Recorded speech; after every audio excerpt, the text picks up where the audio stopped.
people are wondering how we can still be long strategy after this big pullback. And we have to explain that every week in Clarity, we write about both sides of the trade, a bullish scenario, a bearish scenario. We're always prepared for a bearish scenario and always have our cascading stops set up from a risk management standpoint to protect capital during these periods. And then we fill back in our position with lower limit orders as price drops back down and hopefully build our long position, which we're doing currently right around a major long-term moving average support structure, which is where we're at now.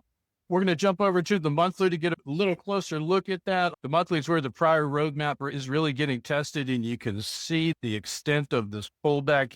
Last October, our strategy research identified the potential for an extension of this move higher as a leg 3. In October, we were looking at this with a big question mark, and there was a big third wave up here with a question mark and wondering if this was wave 2 and this was wave 1.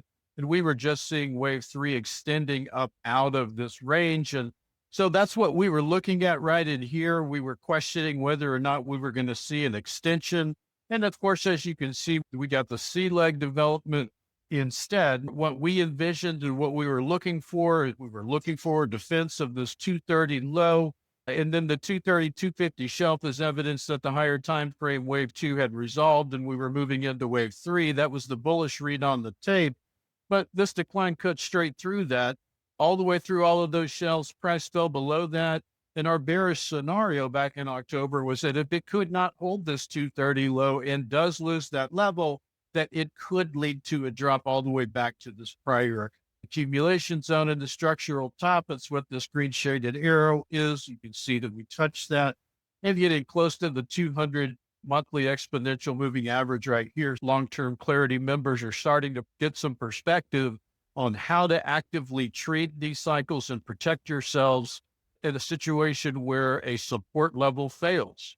If you're not using proper risk management, you're never going to get ahead in the market. If you're not protecting capital to the downside and you're trading high beta assets, you are putting yourself in harm's way if you don't understand and take very seriously and practice your risk management processes. This clip is a supplement to Clarity, our weekly educational service. Each week, we break down the hottest trades with a top-down view of the sector and related peers.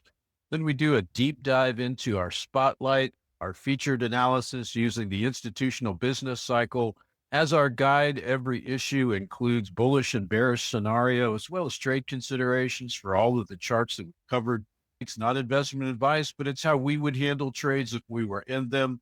If you like our videos, you're going to love Clarity. See you back here on the Trading Couch next time.